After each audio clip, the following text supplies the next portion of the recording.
any sticky on your hands? No, I think I'll. I think you should have some. Because she wanted it out here. I'll dip my fingers Take a nap. in. Take it down.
Good afternoon, and welcome to this humble abode. Not quite an ancient house, but not a young house either. I invite you, while we sit here on Snohomish, traditional and ancestral Snohomish and Coast Salish land, to set that aside and journey with me back 150 years to merry old England, into that lovely city of London, where we will meet some ghosts. Holy, I think. Be welcome. Thank you for living into what the ghost would have us do on this at this time of year, when it is usually more than desirable to offer some comfort to the poor and hungry. So thank you for your generosity and your peanut butter. Come in and know us better. Marley was dead. There it stood, a sign above the counting house door. Scrooge never painted out old Marley's name after his death. Sometimes people new to the business called Scrooge by his name, sometimes Marley, but he answered to both names. It was all the same to him. Scrooge was hard and sharp as flint, self-contained and solitary as an oyster. The cold within him froze his features, stiffened his gait, and permeated his voice. His coldness permeated everything about him and followed him everywhere he went. Scrooge's office was frigid in the winter, and he didn't warm it a single degree at Christmas. External heat and cold had little influence on Scrooge. No warmth could warm, no wintry weather chill him. The heaviest rain, snow, hail, and sleet could boast of only one advantage over him. They often came down handsomely, and Scrooge never did. Nobody ever stopped him in the street to say, "My dear Scrooge, how are you? When will you come to join me for dinner?" No beggars dared to ask him to bestow a trifle. Children did not ask him, "Please, sir, do you know what time it is?" Even the blind man's dogs seemed to know better than to approach him, and when they saw Scrooge coming, they would tug their owners out of the way. Once upon a time, on Christmas Eve, of all the days, Scrooge was hard at work in his counting house. It was a cold, bleak, and unusually dim winter's day. The clocks had only just struck 3, but it was already quite dark outside. Candles were flickering merrily in the windows of neighboring offices.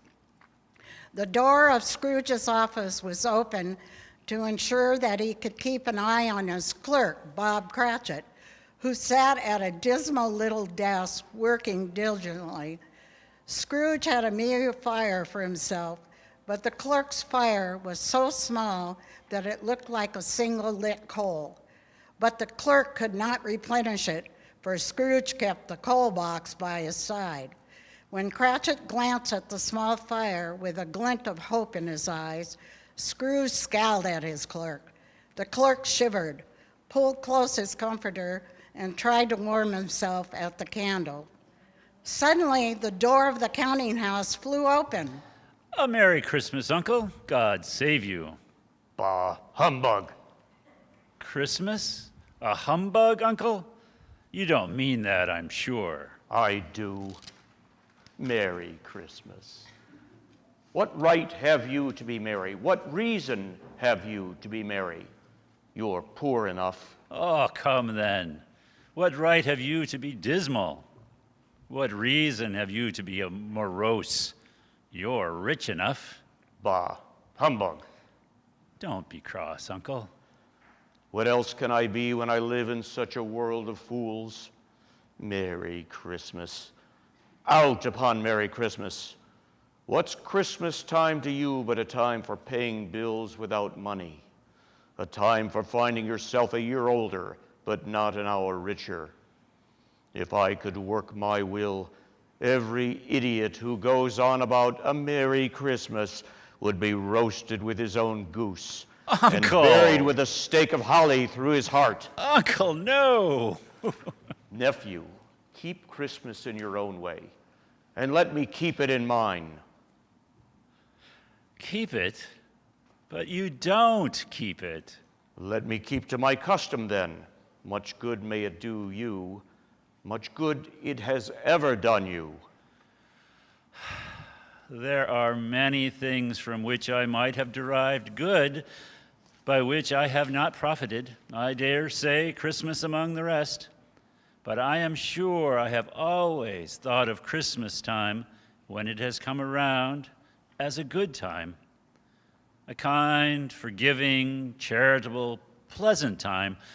The only time I know of in the long calendar of the year when men and women seem willing to open their shut-up hearts freely and to think of other people, people below them in means but equal to them in dignity, as equals in their right to dignity and joy and celebration of life. And therefore, Uncle, though it has never put a scrap of gold or silver in my pocket, I believe that it has done me good and will continue to do me good. And so I say, God bless it. God bless us, each and every one. One more sound from you and you'll be celebrating Christmas at the soup kitchen. You're quite the eloquent speaker. It's a wonder why you don't go into politics or the clergy. Oh, please don't be cross, Uncle. Come, dine with us tomorrow. I suggest you share your Christmas sermon with all the other sentimental folk that wind up in Bedlam, where they belong. But why? Why did you get married? Because I fell in love. Because you fell in love. Good afternoon. Uncle, you never came to see me before that happened. Why give it as a reason to not coming now? Good afternoon. I want nothing from you. I ask nothing of you. Why cannot we be friends? Good afternoon. I am sorry with all my heart to find you so resolute. We have never had any quarrel that I am aware of, but I have come to you in honor of the holiday, and I'll keep my Christmas humor to the last. So a Merry Christmas, Uncle, and a Happy New Year. And to you as well, Mr. Cratchit. Thank you kindly, sir. Upon making his exit, Scrooge's nephew had let two other people in. They were alms collectors, pleasant to behold. They stood in Scrooge's office. They had books and papers in their hands and bowed their heads as they stood before him. Scrooge and Marley, I believe. Have I the pleasure of addressing Mr. Scrooge or Mr. Marley? Mr. Marley has been dead 7 years. He died 7 years ago this very night. Well, we have no doubt his liberality is well represented by his surviving partner. At this festive season, Mr. Scrooge, it's more than usually desirable that we set aside provisions for the poor and the destitute, who suffer greatly at the present time. Many thousands are in want of common necessities. Hundreds of thousands are in want of common comfort, sir. Are there no prisons? Well, yeah, there's plenty of prisons. Excellent. I was afraid from what you said at first that something had occurred to stop them in their useful course. I am very glad to hear it. They scarcely bring Christian cheer of mind or body to the destitute, Mr. Scrooge. In light of that, a few of us are endeavoring to procure the poor some food and drink and a means of warmth. We choose this time to collect because it is a time, more so than any other time, when want is keenly felt and abundance rejoices.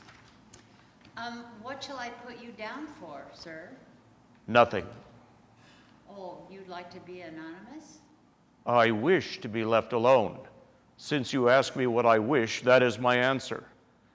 I don't make merry myself at Christmas, and I can't afford to make idle people merry. I pay my share of taxes to support prisons, the workhouses, and the like. They cost enough, and those who are badly off must go there. Many can't go there, and many would rather die. If they would rather die, they had better do it and decrease the surplus population. The alms collectors are lost for words. Scrooge points them out. If your business is concluded, I suggest you make your exit. Good afternoon. The alms collectors speak quietly amongst themselves as they leave from outside. A soul caroler, a young boy, sings. God bless ye, merry gentlemen, let nothing you dismay. Silence! Silence, I say! The singing stops, and the sounds of a pair of shoes running on snowy pavement can be heard. At length, the hour shutting up the counting house has arrived. You'll want all day tomorrow, I suppose. If quite convenient, sir. It's not convenient and it's not fair. Why should I lose a day's wages while you receive a day's wage without a day's work?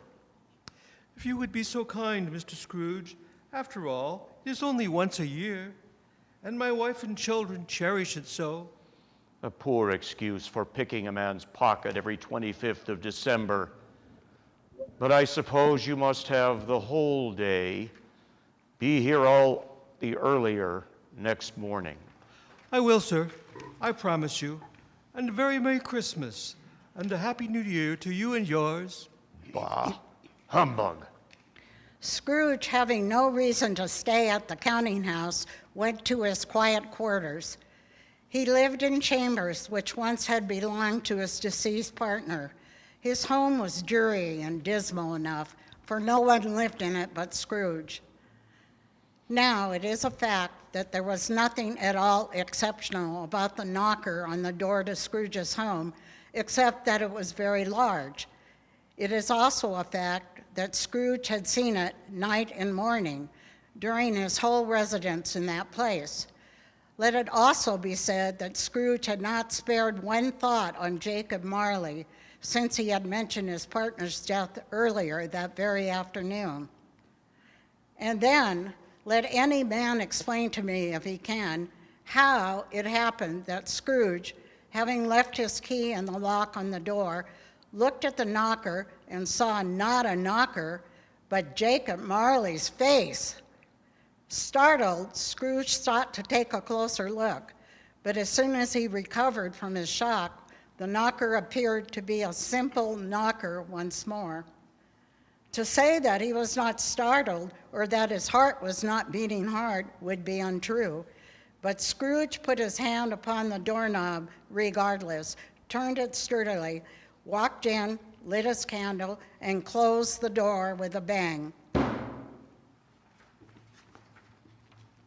Scrooge was not the sort of man to be frightened by echoes, but the sight of Jacob Marley's face was burned into his mind's eye and made him uneasy. He fastened the door and walked across the hall and up the stairs, more cautiously than usual. Before he shut the door to his bedroom, Scrooge glanced around the hallway to ensure that everything appeared as it always had.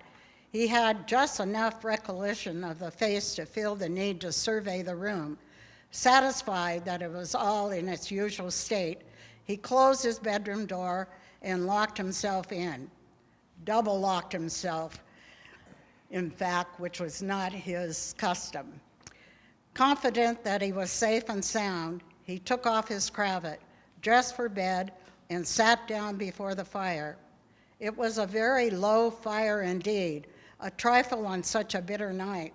Still, it was warm and warded off the darkness and cold. Humbug. A soft ringing bell begins to sound.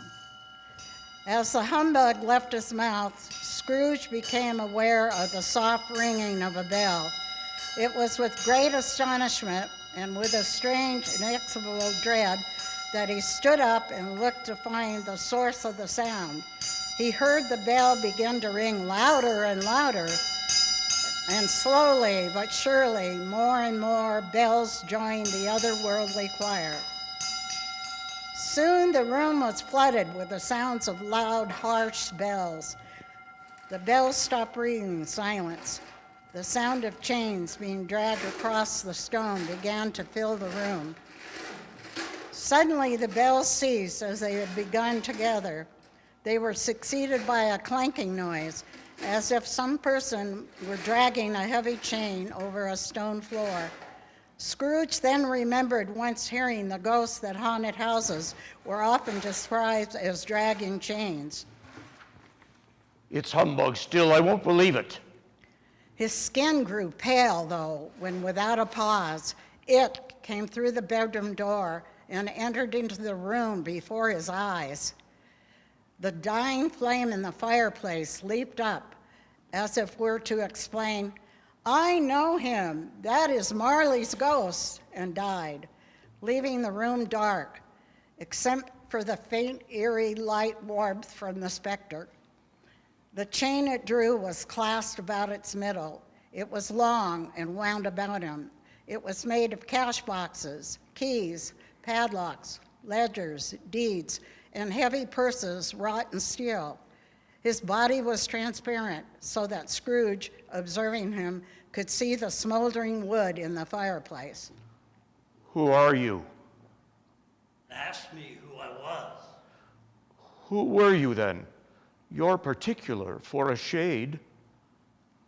In life, I was your partner, Jacob Marley. Can you sit down? I can.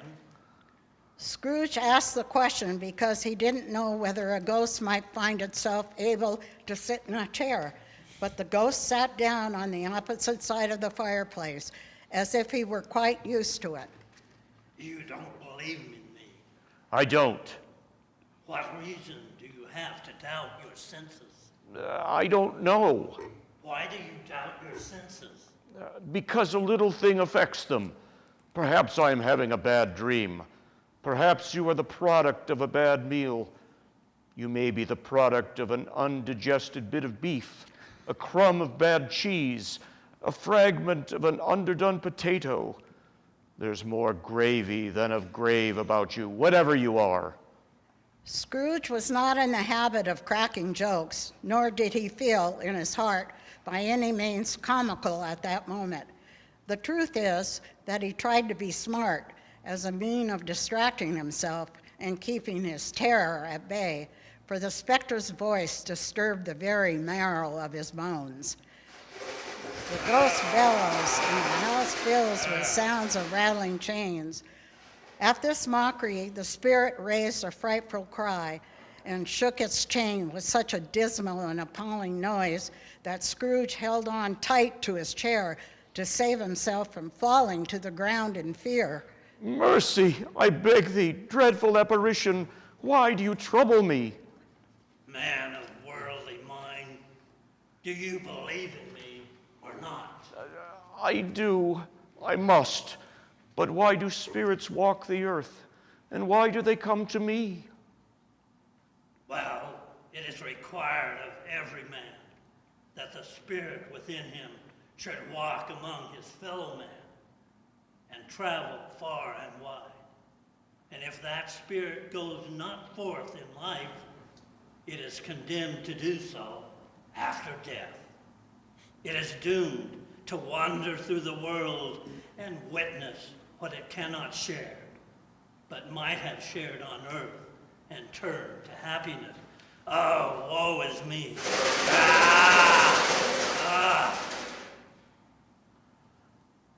You are wrapped in chains. Will you tell me why? I wear the chain I forgot in this life. I girded it on my own free will, and of my own free will I wore it. Do you know the weight and length of the strong coil you yourself bear? Yours was full and as heavy and as long as this 7 Christmas Eves ago. You have labored on its sense. Yours is a tremendous chain. Scrooge glanced about him on the floor, expecting to find himself surrounded by some 50 or 60 phantoms of iron cable, but he could see nothing. Oh, Jacob Marley, I don't understand. Have you anything comforting to tell me? I have no comfort to give, Ebenezer Scrooge. I cannot rest. I cannot stay. I cannot linger anywhere. My spirit never left our counting house. Mark me. In life, my spirit never roved beyond the narrow limits of our changing household. And weary journeys lie before me till the end of eternity.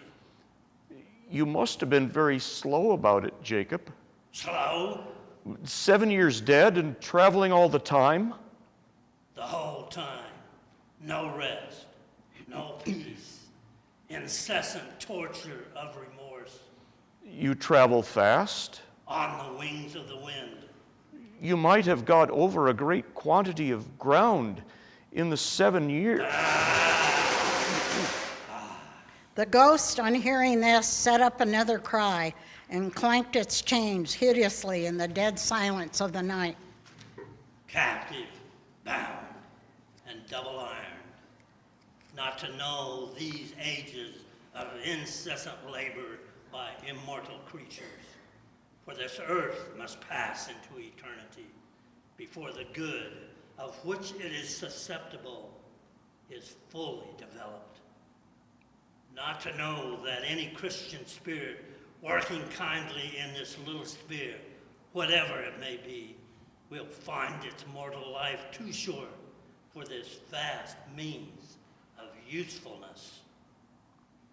Not to know that no space of regret can make amends for one's life's opportunity misused. Yes, such was I. Oh, such was I. But you were always a good man of business, Jacob. Business? Mankind was my business. The common welfare was my business. Charity, mercy, forbearance, and benevolence were all my business. The dealings of my trade were a drop of water in the comprehensive ocean of my business. The ghost held up its chain at arm's length, as if that were the cause of all its unavailing grief, and flung it heavily upon the ground. At this time of the rolling year, I suffer most. Why did I walk through crowds of fellow beings with my eyes turned down, and never raise them to that blessed star which led the wise men to a poor abode? Were there no poor homes to which its light would have conducted me? Scrooge was deeply disturbed by the ghost's words and began to tremble. Hear me. My time is nearly gone. I will. Don't be vague, Jacob, please. How is it that I appear before you in a shape that you can see? I may not tell. I have sat invisible beside you many and many a day. It was not an agreeable idea. Scrooge shivered and wiped the cold perspiration from his brow. There is no light part of my penance. I am here tonight to warn you that you have yet a chance and hope of escaping my fate. A chance and hope of procuring Ebenezer. You were always a good friend to me. Thank you. You will be haunted by 3 spirits. Scrooge could feel his heart beating rapidly in his chest. Is there a chance and hope you mentioned, Jacob? It is. I think I'd rather not. Without the visits of the Spirit, you cannot hope to shun the path I tread.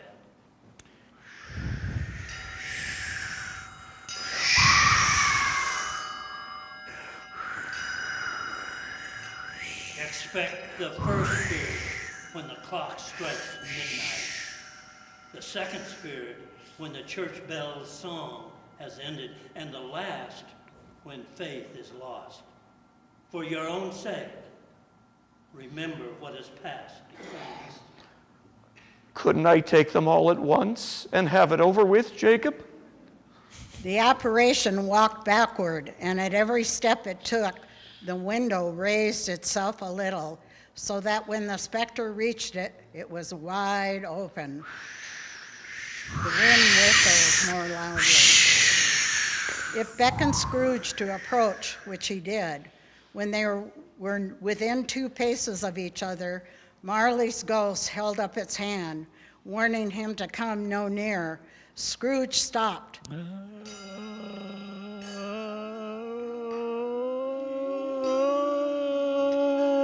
Scrooge became aware of confused noises in the air, heart-rending sounds of lamentation and regret, wailings inexpressibly sorrowful and accusatory. The specter, after listening for a moment, joined in the mournful dirge and floated out into the bleak, dark night. Scrooge approached the window, desperate in his curiosity. The air was filled with phantoms, wandering hither and thither in restless haste, and moaning as they went. Every one of them wore chains like Marley's ghosts. Some few were linked together, but none were free. The source of their misery was clear. They sought to interfere for good in human matters and had lost the power forever.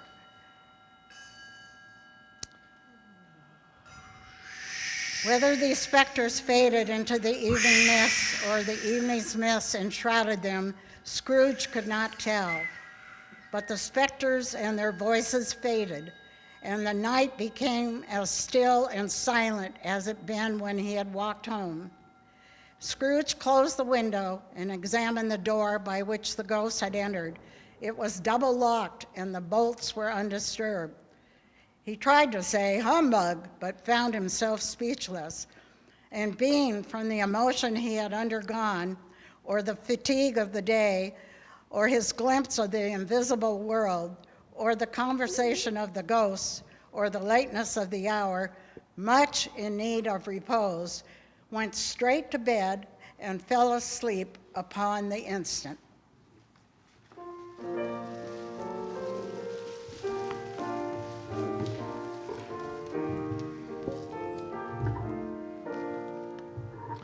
It came upon the midnight clear, that glorious song of old, from angels bending near the earth to touch their hearts of gold.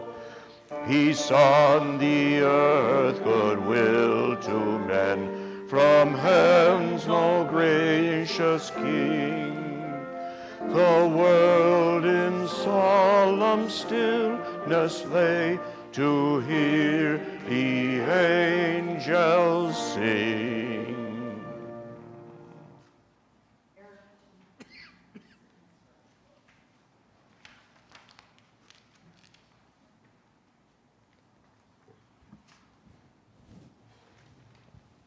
When Scrooge awoke, it was so dark he could hardly see to the end of his bed in the gloom. Scrooge scrambled out of bed, groped his way to the window. He rubbed the frost off the window with the sleeve of his dressing gown before he could see anything. And even then, he could only see a little. All he could make out was that it was still very foggy and extremely cold. It was quiet and still. Scrooge went back to bed again and thought, and thought, and thought it over and over and over, and could make nothing of it. The more he thought, the more perplexed he was, and the more he endeavored not to think, the more he thought. Marley's ghost bothered him a great deal. Every time he was able to almost able to convince himself that it was all a dream, Jacob Marley's face flashed before his eyes. Was it a dream or not? Scrooge lay in bed, pondering.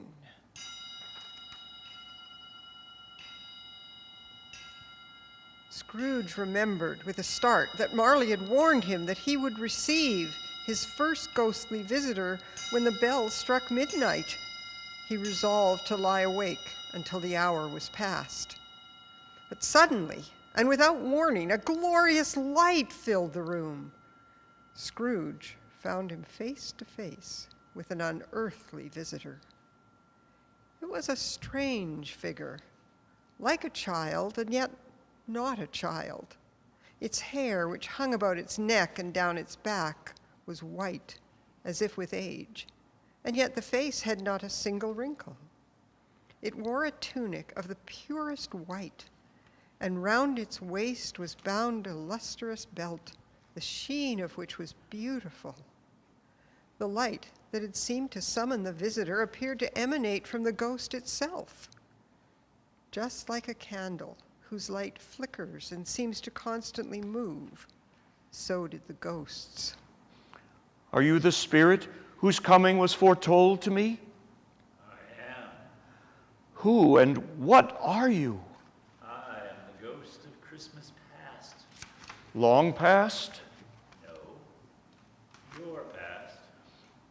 Is it possible for you to dim your light? After all, it is past midnight. Would you so soon put out with worldly hands the light I give, when so many of your fellow men wish so ardently for it to shine upon themselves?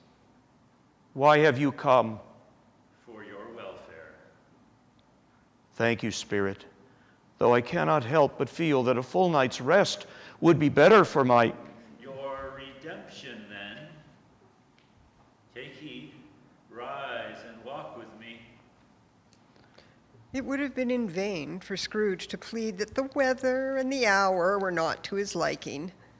The spirit's grasp, though gentle, was not to be resisted. He rose, but finding that the spirit made toward the window, began to falter. I'm immortal. I'll fall to my death. Bear but a touch of my hand, and you shall be safe. As the words were spoken, they passed through the wall and stood upon a country road with fields surrounding them. The city had vanished entirely. Not a vestige of it was to be seen. The darkness and the mist had vanished, and it was a clear, cold winter's day with snow upon the ground. Good heaven! I was bred in this place. I was a boy here. Scrooge, flooded with 1,000 thoughts and hopes and joys and cares long, long forgotten. Your lip is trembling. And what is that upon your cheek? Nothing, Spirit. Do you remember the way? I could walk it blindfolded. Let us go then. They walked on along the road until a little market town appeared in the distance, with a bridge, a church, and a winding river. Sounds of boys playing in the distance can be heard. A group of young boys appeared before them. They shouted gleefully to one another and played in the snow. These are but shadows of things that have been. They have no consciousness of us. I remember all of them, their names, their favorite games, everything. Scrooge marveled. Why did his cold eye glisten and his heart leap as they went past? Why was he filled with gladness when he heard them give each other Merry Christmas as they parted and headed for home? What was Merry Christmas to Scrooge? Out with Merry Christmas, what good had it ever done to him? The school is not quite deserted. A solitary child, neglected by his friends, is still there. I know. They walked and soon approached a mansion of dull red brick. Entering a dreary hall, the the ghost and Scrooge walked to a door by the back of the house. It opened before them and showed them a melancholy room filled with desks. At one of these desks, a lonely boy was reading near a feeble fire. The spirit touched him on the arm and pointed to his younger self, intent upon his reading. Poor boy. I wish, but it's too late now. What is the matter? There was a boy singing a Christmas carol at my door last night. I should like to have given him something, that's all. As the words left his mouth, Scrooge's younger self grew older, and the room became darker and disheveled. The windows cracked, fragments of plaster fell from the ceiling, and the room carried an air of hopelessness. Scrooge looked at the ghost, and with a mournful shaking of his head, glanced anxiously toward the door. It opened, and a young lady came darting in and threw her arms around him. Brother, I've come to bring you home. Home? Yes, Father is so much kinder than he used to be, that home is like heaven. He spoke so gently to me one night that I was afraid to ask him once more if you might come home. And he said yes, and sent me in a coach to bring you. We'll all be together for Christmas and have the merriest time in the world. A delicate and dear thing, but she had such a large heart. So she had. She died a young woman, having borne one child, your nephew, Scrooge. Fred. In the blink of an eye, Scrooge and the ghost stood before the door of a warehouse in the midst of a busy city street. The muffled sounds of a party, laughter, cheerful conversation, and folk music can be heard. I was apprenticed here. They walked through the door. The laughter, cheerful conversation, and folk music can be heard clearly. Why, it's old Fezziwig.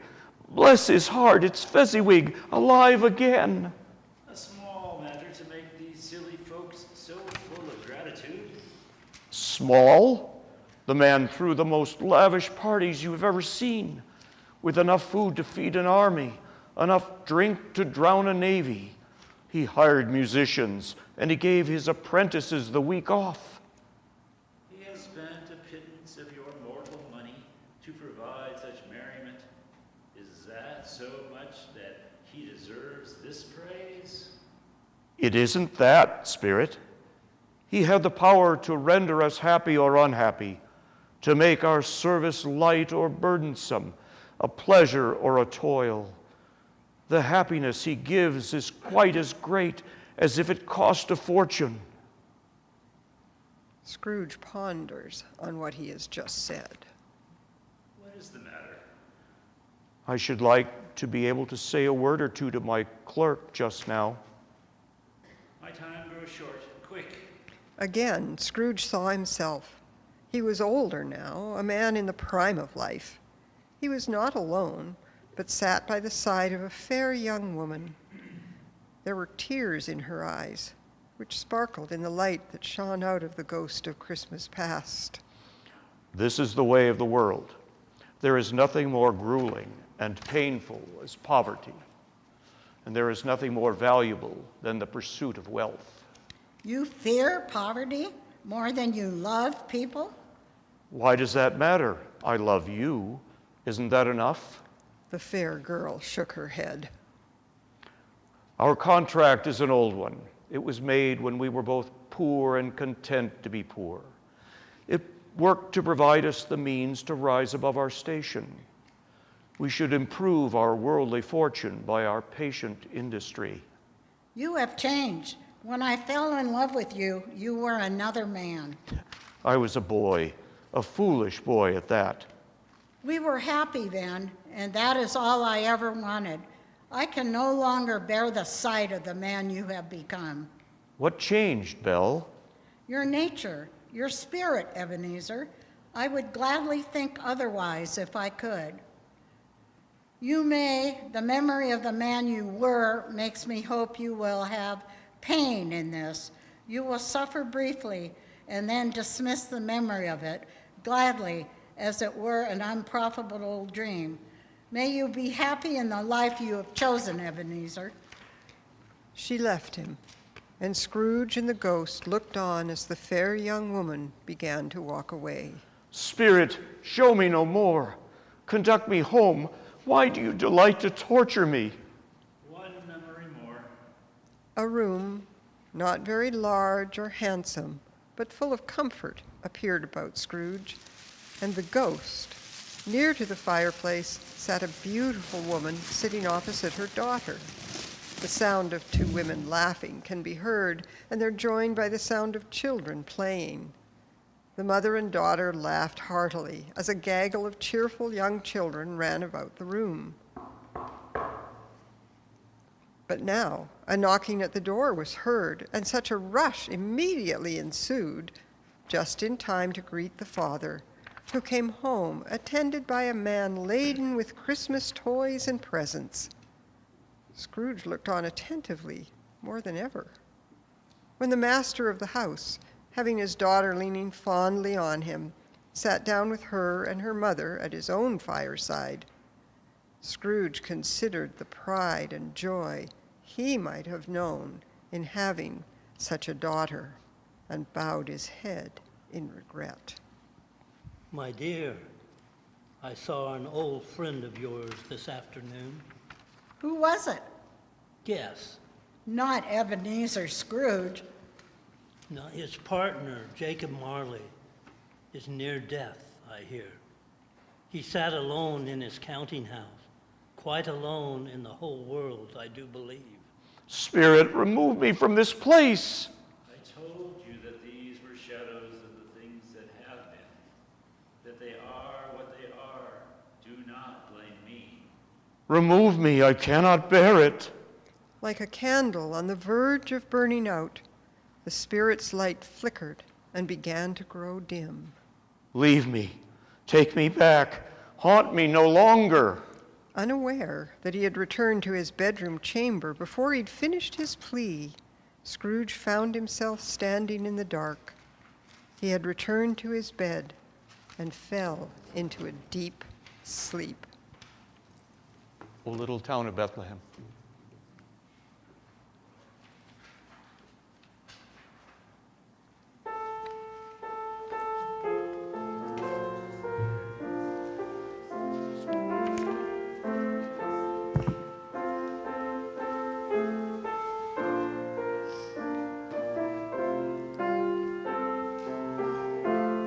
I think you're coming here. O little town of Bethlehem, how still we see thee lie. Above thy deep and dreamless sleep, the silent stars go by. Yet in thy dark street shineth the everlasting light. The hopes and fears of all the years are met in thee tonight. Scrooge tore himself from his sheets and sat upright in his bed, gasping for breath and drenched with cold sweat. His eyes darted about in the darkness, desperately searching for the flickering light of the ghost of Christmas past. Content that the room was dark and undisturbed as it has been before Marley's arrival, Scrooge gave a sigh of relief. Thank the stars, it was nothing more than a bad dream. Still, it seemed so real. Scrooge wiped the perspiration from his brow and glanced at the window. It was still night. In fact, the church bell had yet to cease its chiming. And content that he was safe, Scrooge yawned and settled himself back into his bed. Perhaps I should consider a career in writing for the theater, the things my mind can conjure. Expect the first when the clock strikes midnight, the second when the church bell's song has ended, and the last when faith is lost. What a load of hogwash. Scrooge smiled like a contented child. He closed his eyes and savored the sound of the church's bells. On most nights, that sound would have filled him with irritation. Tonight, it was as sweet as a symphony. Silence, the sweet, comfortable silence of Christmas Eve. Scrooge inhaled deeply through his nose. He could have sworn he was in the midst of a great feast taking place in the woods, for he smelled the most delightful melange of roast meats, freshly baked breads, and the sweet fragrance of holly. Scrooge opened his eyes and was astonished at the sight. It was his own room, there was no doubt about that, but it had undergone a surprising transformation. The fireplace was lit and the fire was roaring with the pride of a lion. The walls and the ceilings were covered with lush, verdant greenery. Crisp leaves of holly, mistletoe, and ivy reflected back the light from the fireplace like smiling mirrors. And heaped up on the floor like a cornucopia were perfectly roasted turkeys and stacks of richly glazed hams and a gaggle of gorgeously prepared geese. Long links of sausage were strung from the room like celebratory banners, and steaming chestnuts, cherry-cheeked apples, and rosy pomegranates hung from the greenery like lanterns. Sumptuous and towering cakes tickled the ceiling. Lounging comfortably by the fire sat a jolly fellow, glorious to see, who bore a wide smile. Come, Scrooge, come and know me better, my dear man. Scrooge rose timidly from his bed and hung his head like a boy being scolded by his teacher. He was not the proud and arrogant Scrooge from earlier that day, and though the spirit's eyes were clear and kind, he did not like to meet them. I am the ghost of Christmas present. Look upon me. Scrooge did so. This spirit was clothed in a simple green robe that was trimmed with white fur. This garment hung so loosely on the figure that his chest was bare. Its feet were also bare, and on its head it wore a crown of roses. The ghost's hair was a rich mahogany brown and so long that it fell about his broad chest, and girded about his middle was an antique scabbard. But there was no sword in it, and the sheath appeared to be eaten up with rust. Its genial face, sparkling eyes, and cheery voice and joyful air brought a smile to Scrooge's face. In spite of his fear, Scrooge's cheer was soon replaced with apprehension when he saw that amongst the beautiful petals of the crown of roses were sharp thorns. You have never seen the likes of me before, have you? Never. The ghost of Christmas present rose from Scrooge's chair. Spirit, conduct me where you will. I went forth last night with the ghost of Christmas past and learnt a lesson. If you have something to teach me, let me profit by it. Good man, touch my robe.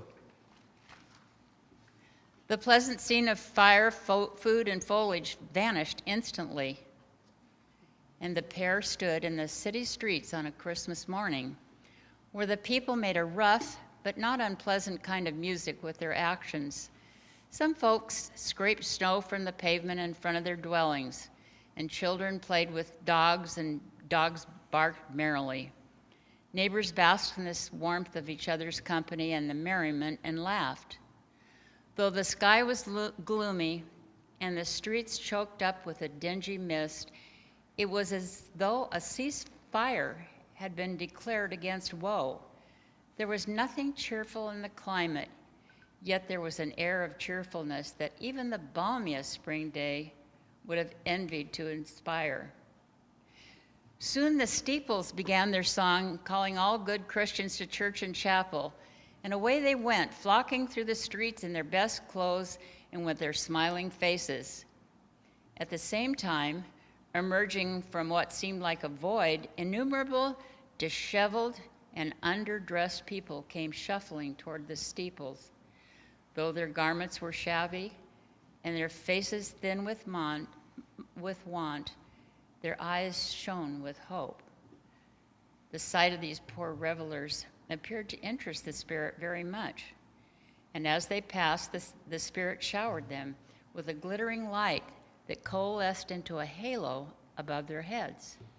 What is that you are throwing on them, Spirit? It is the light of gratitude, Scrooge. For even under the weight of their earthly woes, and with eyes blinded by mortality, these people's hearts are open to the light of gratitude, and thus they are blessed. Scrooge cast his gaze to his feet, wondering if perhaps to an onlooker he might have such a light to brighten his countenance. In times the bells ceased and the town was quiet once more, and in the stillness Scrooge lifted his face and looked at the ghost of Christmas present. Would you share your light with anyone, rich or poor or indifferent? It is not mine to give or withhold. It is for all people to receive. That said, I do find that it is the poor that most often find themselves open to receiving it. Surely the rich are in need of such a light. Yes, and the rich are often in greater need of such a light. And yet, it is often the poor that are most willing to share that light. Therefore, it is of greater prudence to me to ensure that the light is given to those who will do the most good with it. Spirit, I do not understand. Wouldn't your light be best shared by those with the means to share it? After all, how can a poor man share anything when he has nothing to his name? Are you saying that though you have no light to share, you are better equipped to share my gifts than I? Scrooge found himself at a loss for words and hung his head. There are others upon this earth who lay claim to speak on my behalf, and who do deeds of passion, pride, ill will, hatred, envy, bigotry, and selfishness in my name. These folks are strange to me and my kin. Should you choose to share your gifts or keep them to yourself, the choice is yours to be made of your own free will. Charity can only happen freely and with humility. Otherwise, it is not charity. Remember that. Scrooge promised that he would, and they went on, invisible, into the suburbs of the town. Perhaps it was the ghost's kind and generous nature that led them to the Cratchit home, or perhaps it was Scrooge's envy of the grateful people that brought him to the Cratchit home. Maybe it was the light that emanated from the Cratchit home that led Scrooge. And the ghost of Christmas present was simply accompanying Scrooge on his journey. Maybe it was the light shining from the Cratchit house was the same light that guides all people of faith to good deeds. In any case, when they arrived at the Cratchit's home, the house shined even brighter. It shined with such beauty and magnificence that it brought a tear to Scrooge's eyes. Bob Cratchit earned a pittance of a salary, and Scrooge knew that well. And yet, Bob Cratchit possessed a gift greater than any of the riches that Scrooge had ever known. Oh dear, I pray Martha will be back soon. Mother, I'm home. Bless your heart, how late you are. I had to finish up work from last night and clean up the shop this morning, Mother. As long as you are home and safe, I count my blessings with a glad heart, my sweet girl. Sit down before the fire and warm yourself. You'll catch your death in this cold. Your father should be home any minute. I will fetch the little ones. And it was as if her words had magicked her husband's home. Bob Cratchit walked in through the door, his cheeks ruddy from the cold. Martha, my sweet girl, you're home. Mr. and Mrs. Hopkins said that since my work was finished, I could take Christmas Day. Here, Father, I brought this from the shop for you. Martha handed her father a patchwork scarf, tenderly stitched together. It glowed with the gentle radiance of the morning sun. I made it for you. I know how cold Mr. Scrooge's office is. My sweet girl, thank you, but I insist. I want you to keep it for yourself, for the walk home from the shop. Father? Scrooge Do you not see the bitter fruits of your selfishness? That poor girl was willing to brave the frost to spare her father suffering from the cold that you permit to chill in your counting house. Surely you can afford to spare the cold to save these two from the cold. Coal is expensive. Yes, it is, and suffering is free. I suppose that is why you find yourself so generous and willing to share your own. Scrooge's face flushed with embarrassment. He was unaccustomed to such naked criticism. Lost for words, he turned his attention back to the Cratchit family. Come, dear, dry your eyes. Where's your mother? Right here. I am right here with Peter and Tiny Tim. Merry Christmas, Father. Daddy. Peter hugged his father tightly, while Tiny Tim reached towards him from his mother's arms. Merry Christmas, my boy. And how does Tiny Tim behave? As good as gold, Bob. Somehow he gets so thoughtful, sitting by himself so much, and says the strangest thing you've ever heard. He told me, when I brought him down from supper last night, that he hoped the people saw him in church because he was a cripple, and that it might be pleasant for them to be reminded upon Christmas Day that the Lamb of God helped the lame to walk and the blind to see. Bob Cratchit took Tiny Tim from Mrs. Cratchit's hand and hugged him close so that his wife might collect her faculties. Tiny Tim's little wooden crutch stood by the fireplace where it glimmered like a scepter decked with jewels. And before another word was spoken, Bob Cratchit carried Tiny Tim to their table, followed by Martha, young Peter, and his kindly wife. Such joy filled the room. If you didn't know better, you might have thought Christmas dinner was a once-in-a-lifetime celebration. Mrs. Cratchit roasted the goose, whipped up the gravy, made the stuffing, and served the meal with the graciousness of a queen.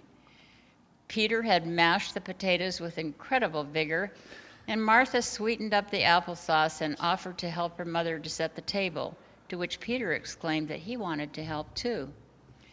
And Bob sat Tiny Tim upon his knee at the head of the table, while the two other Cratchit children set the table, and at last the dishes were brought in to the table, and grace was given. It was succeeded by a breathless pause as Mrs. Cratchit, with a theatrical pause, smiled at her family and prepared to carve the bird. The air was alive with excitement, and even Tiny Tim, excited by the smiles on his family's faces, thumped his little hands on the table. Mommy, I'm hungry. There never was a sweeter meal, and at last the dinner was done and the table was cleared and the family fed. God bless us, each and every one. God bless us, Us, each and every one. God bless us, each and every one. I didn't know that Bob had more than two. Spirit, Tiny Tim will surely grow to be in good health, won't he? If things remain unchanged, I foresee a vacant seat and a crutch, carefully preserved without an owner. Spirit, I beg you, say he will be spared. If he is to die, he had better do it and decrease the surplus population. Those were your words, were they not, Scrooge? Scrooge bit his lips ruefully to hear his own callous words quoted by the Spirit, and was overcome with penitence and grief. Scrooge, look on. The ghost of Christmas present pointed to the Cratchit family. God bless us, Mr. Scrooge, the founder of the feast. I wish I had him here, if I'd give him a piece of my mind to feast upon, and I hope he'd have a good appetite for it. My dear, the children, it's Christmas Day. How can you wish well upon such an odious, stingy, cold, unfeeling man as Ebenezer Scrooge? You know he is, Robert. Nobody knows it better than you do. I wish for his wellness with the same gladness in my heart that I wish for all of you. I will not waste my well wishes on a petty and stingy tyrant. A long life to him would be a waste. Better he be snuffed out like a candle, quickly and painlessly. That is the best I can wish for Ebenezer Scrooge this Christmas. She thinks such ill of me. Have you given her reason to think better of you? The mention of Scrooge's name cast a dark shadow over the festivities. It was the first moment the family was aware of the bitter coldness of the winter. It was the sole moment of despair in their celebration. But after the despair went away, it went away, and they were 10 times merrier than before, from the mere relief of Scrooge the petty tyrant being done with. It was a great surprise to Scrooge to hear an unfamiliar laugh. It was a much greater surprise to Scrooge when he realized it was his own nephew's laugh. Scrooge and the ghost of Christmas present were standing in a gleaming room beside his nephew and his wife. And the ghost of Christmas present stood by Scrooge's side, smiling fondly at the sight. Where there is an unpleasant truth that disease and sorrow are contagious, it's a greater joy to know that there's nothing in the world so irresistibly contagious as laughter and good humor. He said that Christmas was a humbug. And as a matter of fact, I think he believed it too. Shame on him. He's such a strange old fellow. That's the truth. And not as pleasant as he could be. Nevertheless, I have nothing to say against him. I'm sure he is very rich, Fred. At least you always tell me so. Well, his wealth is of no use to him. He doesn't even make himself comfortable with it. He hasn't the satisfaction of thinking that he's ever going to give it was going to benefit us with it. I am sorry for him, I truly am. I couldn't be angry with him if I tried. He suffers the most. Who suffers the most for his behavior? Himself. He wouldn't come and dine with us on Christmas. What's the consequence for us? It's him that has lost out on a free hot meal with his family, after all. I think he loses a very good dinner. I'm very glad to hear it. The price of his attitude and not making merry with us, I think, is that he loses pleasant moments, which could do him no harm. I am sure he has lost more companions through his manner than he has lost to age and illness combined. I give him the same opportunity every year, whether he likes it or not, because I pity him. He may rail at Christmas till he finds himself at his deathbed, but I can't help hoping that that if I keep coming and saying, "Uncle Scrooge, won't you join us and make merry with us this Christmas?" perhaps he will take me up on my word. If nothing else, if it puts him in the mood to leave his poor clerk a Christmas bonus, that's something worth doing, isn't it? The ghost nodded its head in agreement and looked upon Scrooge with a raised eyebrow. Do you wish to leave, Scrooge? No. They seem to be playing a game. I think I'd like to watch them make merry just a little while longer. The happy couple was playing a game called Yes or No, where Scrooge's nephew had to think of something, and his wife had to figure out what he was thinking of, to which Fred would only answer yes or no, depending on what was asked of him. His wife had already elicited from him that he was thinking of an animal, a live animal, a rather disagreeable animal, an animal that growled and grunted sometimes and talked sometimes and walked about the streets. It wasn't a horse or an ass or a cow or a dog or a pig or a cat. And at every question that was asked by Scrooge's nephew would burst into a fresh roar of laughter and was so inexpressibly tickled that he was obliged to get up off the sofa and stamp. And at last his wife found out the answer. I know what it is, Fred. I know what it is. What is it? It's your Uncle Scrooge. Oh, he's given us plenty of merriment, and it would be ungrateful not to drink to his health. Here is a glass of cider. To Uncle Scrooge. He wouldn't take it from me, but may he have it nonetheless. Hark, my time is drawing near. Scrooge's eyes were cast to the ground when he realized that he was the source of Fred and his wife's laughter. Scrooge found himself rather uncharacteristically sheepish. He noticed a strange sight at the feet of the ghost of Christmas present. What is that protruding from your skirts, Spirit? Look, and do not shield your eyes. From the foldings of its robe, the ghost brought out two children, wretched, hideous, and miserable. They knelt down at its feet, however, and clung to the outside of its garment. They were a boy and a girl, meager, ragged, and scowling, but prostrate too in their humility. Where graceful youth should have made their features round and gentle, theirs were pinched, harsh, and wicked. No invention of humanity could eclipse these monsters in their horror. Scrooge started back appalled. Having them shown to him in this way, he tried to say they were fine children, but the words snuffed themselves out rather than be accomplices to such a lie. Are they yours?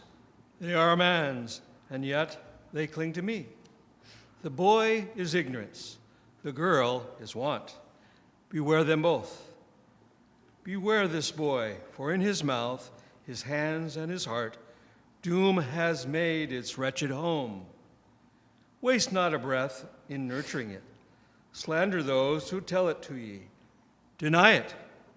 Beware this girl, for her appetite is as boundless as the heavens and unquenchable as the fire that swallows up the land. Waste not your fortune in feeding her. Scorn those that seek to stoke their flames. Rebuke it.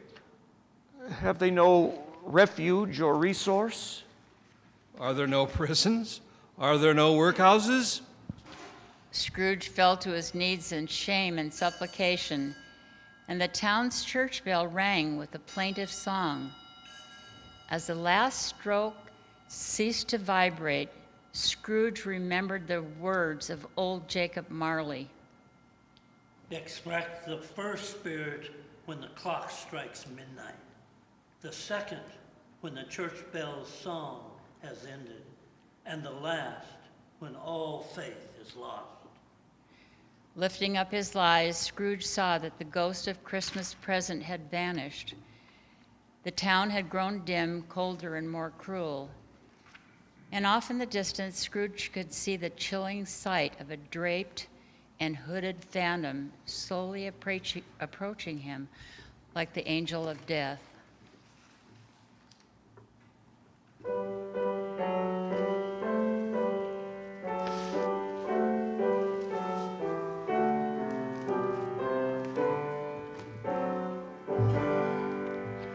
O come, all ye faithful, joyful and triumphant. O come ye to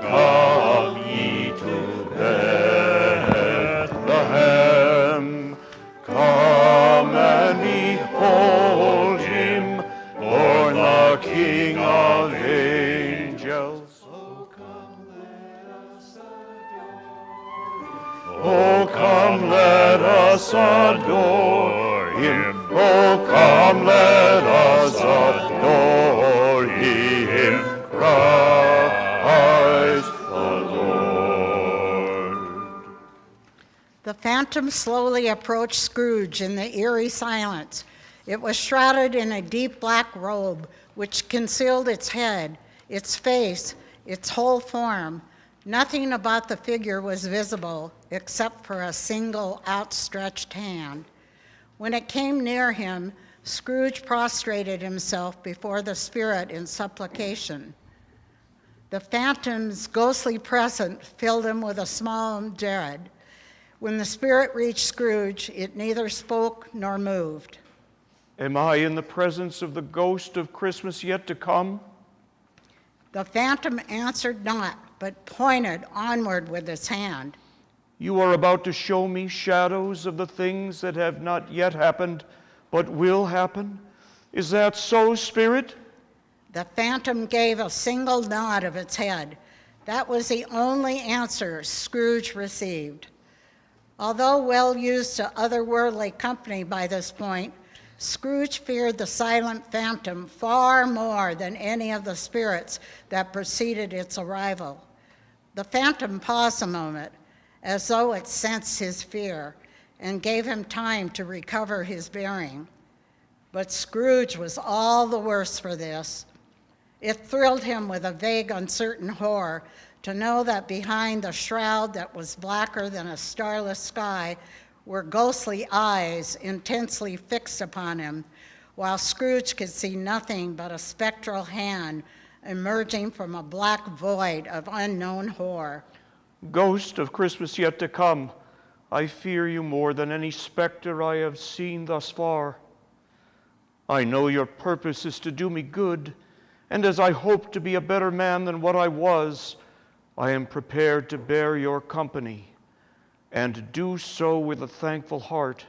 Will you not speak to me? The phantom gave him no reply. The hand was pointed straight before them. Lead on. Your time is waning fast, and it is precious, I know. Lead on, Spirit. The phantom moved away as it had come towards him. Scrooge followed in the shadow of its robe. They walked down the main road, unseen by the few souls that dared brave the cold and dark. As they strolled, Scrooge overheard a hushed conversation. I don't know much about it either way. I only know that he's dead.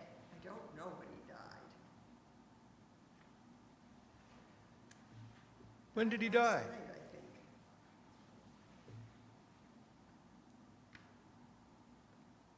Last night, I believe. Why was the matter? What was the matter with him?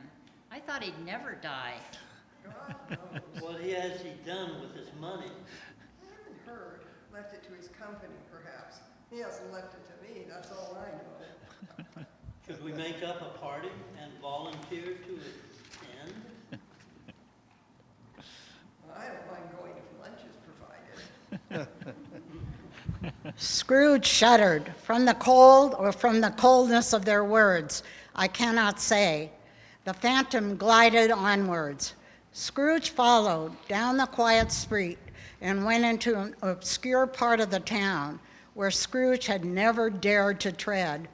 Though he was unfamiliar with the street's name and dingy shops, he recognized its situation and its bad repute. The whole quarter reeked with crime, filth, and misery. In the midst of this din of ill repute stood a singularly unkind-looking second-hand shop. Outside the storefront were two people clutching large bags with hungry looks in their eyes. Every person has a right to take care of themselves. He always did. That's true indeed. Well, who's the worse for the loss of a few things like these? Not a dead man, I suppose. Maybe if he'd been decent to somebody, he'd have somebody to look after him when he was struck with death, instead of lying, gasping out his last there, alone by himself. Nothing truer has ever been said. Scrooge listened to this dialogue in horror. He viewed them with disgust, as though they had been grave robbing in front of his eyes.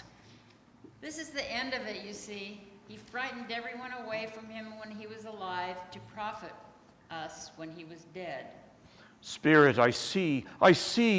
The case of this unhappy man might be my own. My life tends that way now. Merciful heaven, what is this? He recoiled in terror, for the scene had changed, and now they stood in a dimly lit bedroom. On the bed, beneath a ragged sheet, lay something that was covered up. In the corner of the room stood Tiny Tim's little wooden crutch,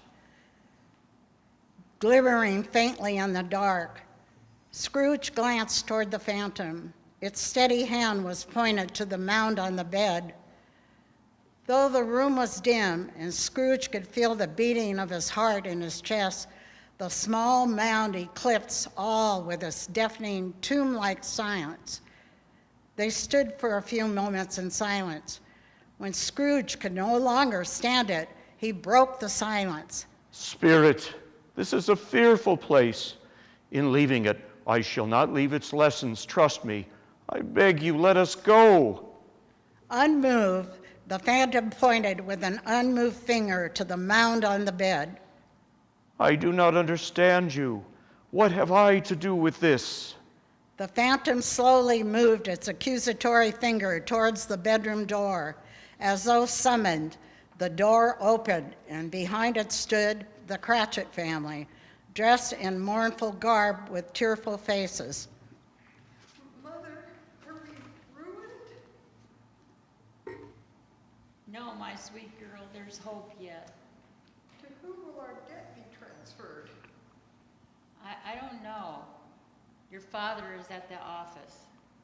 Spirit, please, let me see some tenderness connected with the death. The phantom stood still and silent as ever. Slowly, the phantom pointed its finger back to the mound on the bed. The dark hurts my eyes. I just can't contain my grief.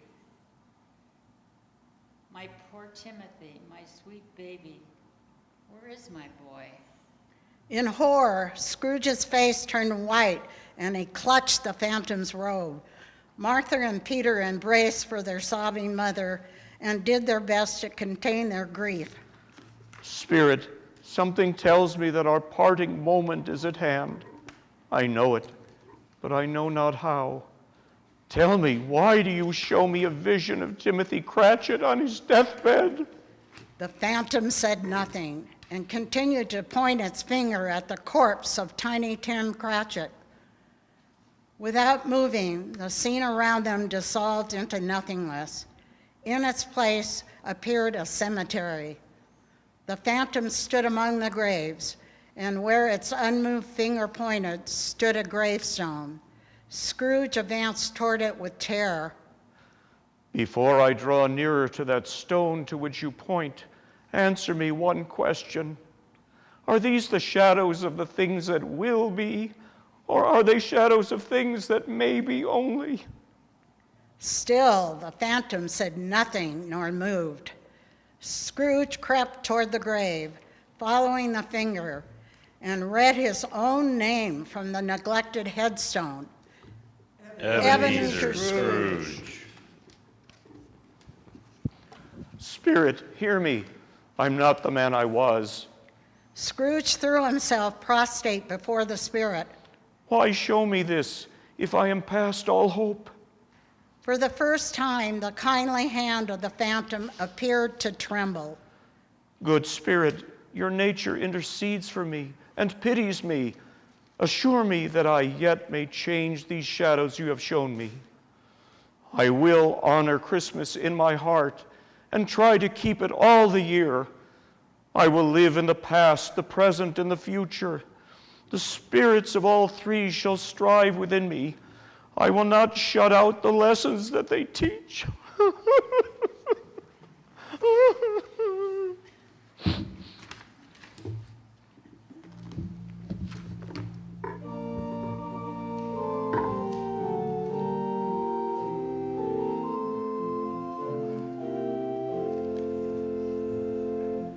Hark the herald angels sing, glory to the newborn King. Peace on earth and mercy mild, God and sinners reconciled. Joyful all ye nations rise, join the triumph of the skies. With the angelic host proclaim, Christ is born in Bethlehem. Hark the herald angels sing, glory to the newborn King.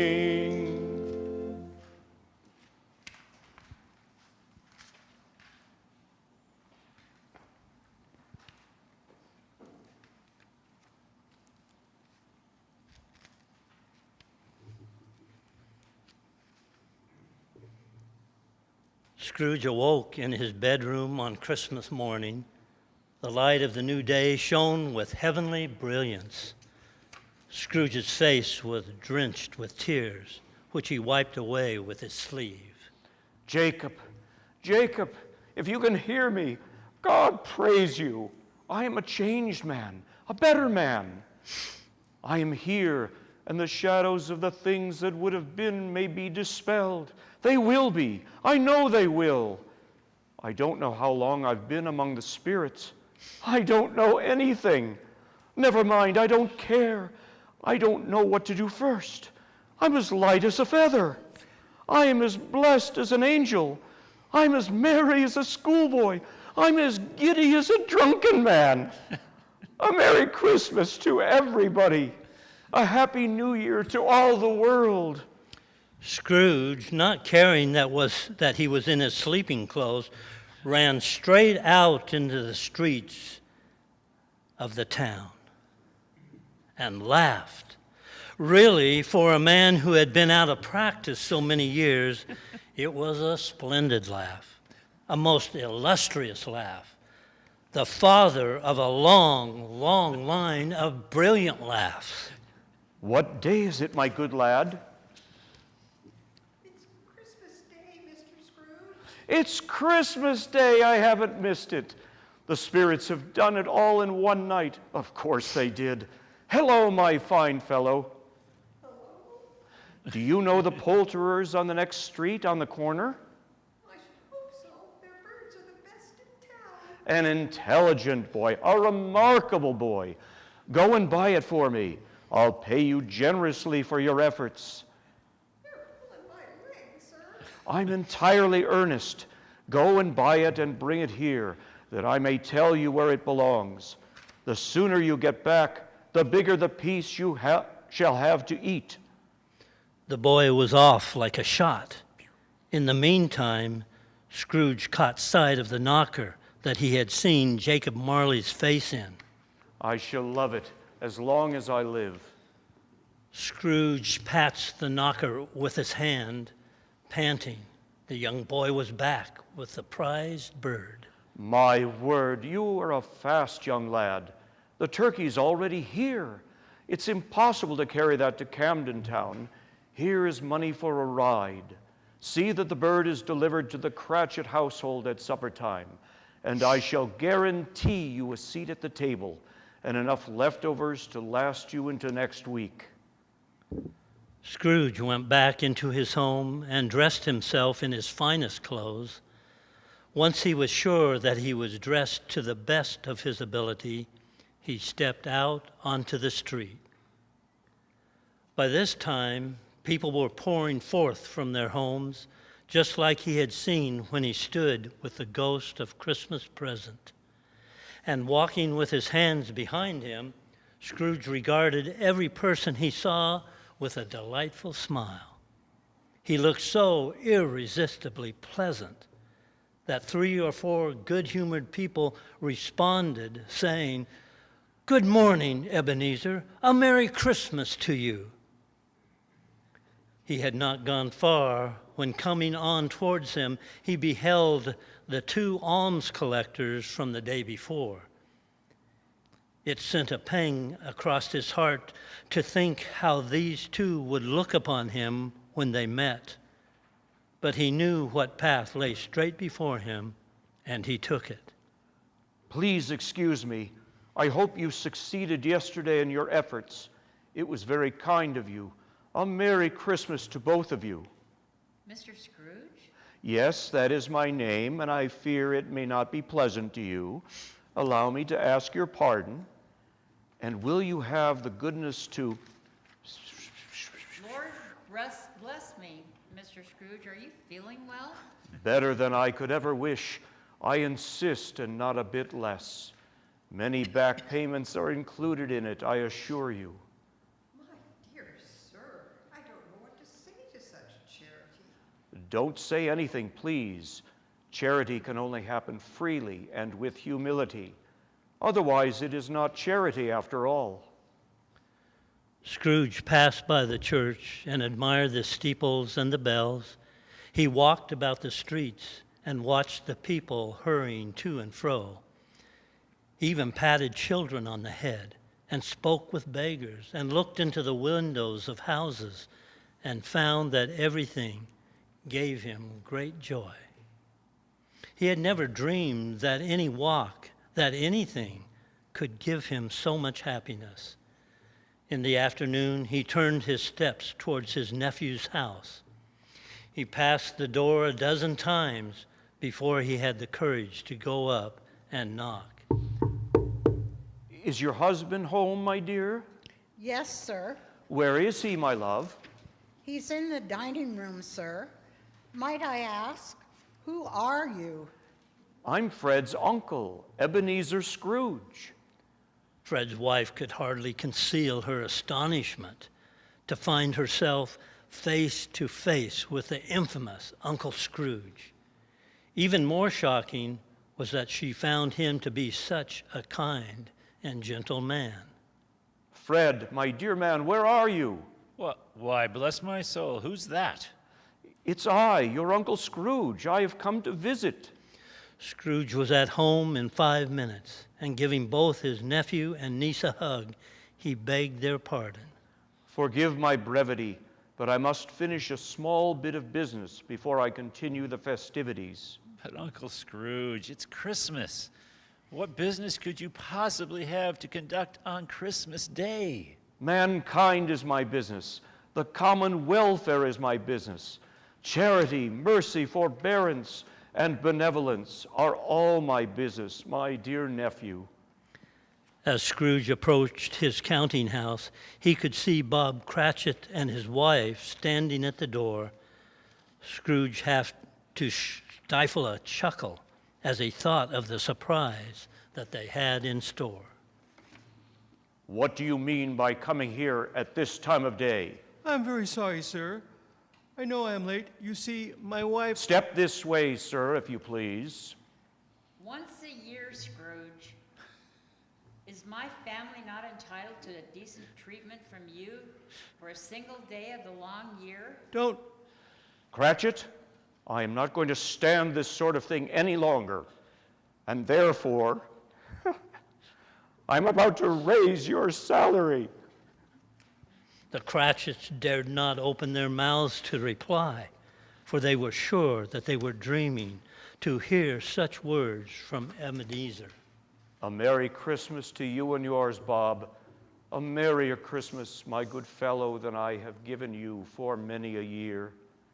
I'll raise your salary and endeavor to assist your struggling family, and we will discuss your affairs this very afternoon over a Christmas feast, should your wife permit it.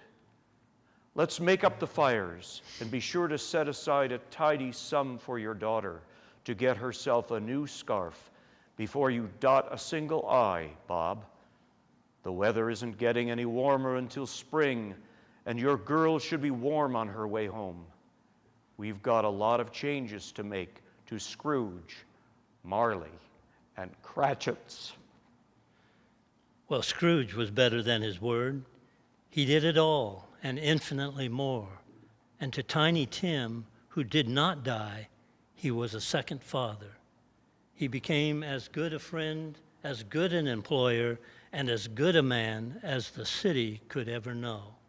He was a better man than any other good old city, town, or borough, or the good old world had ever known. Some people laughed to see the change in him. Others were skeptical. Scrooge let them laugh, talk, and question. He did not mind them, for he was now wise enough to know that nothing ever happened on this globe for the benefit of others, at which some people did not have their fill of laughter in. Knowing that there were far greater maladies with nothing to cure them, he was quite content to laugh. His own heart laughed and was joyous, and that was quite enough for him. He had no further intercourse with spirits, but thought of them every day afterwards for the rest of his life. After that day, it was always said of him that Ebenezer Scrooge knew how to keep Christmas. May that truly be said of you and all of us. And so, as Tiny Tim Cratchit reminds us, we say unto you, God bless us, each and every one. God bless us, each and every one. and all of us, God bless us, each and every one. Louder, God bless us, each and every one. Amen.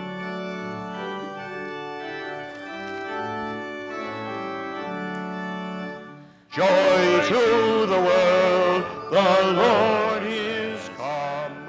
Let earth receive her King. Let every heart prepare him room, and heaven and nature sing, and heaven and nature sing, and heaven and nature sing.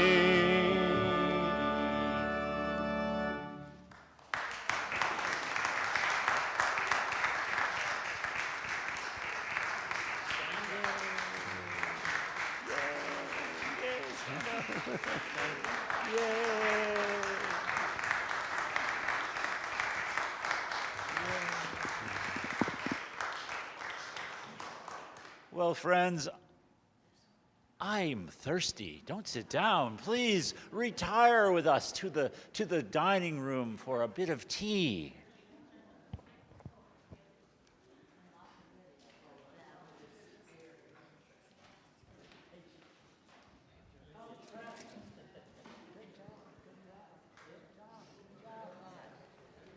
Oh, really? Merry Christmas.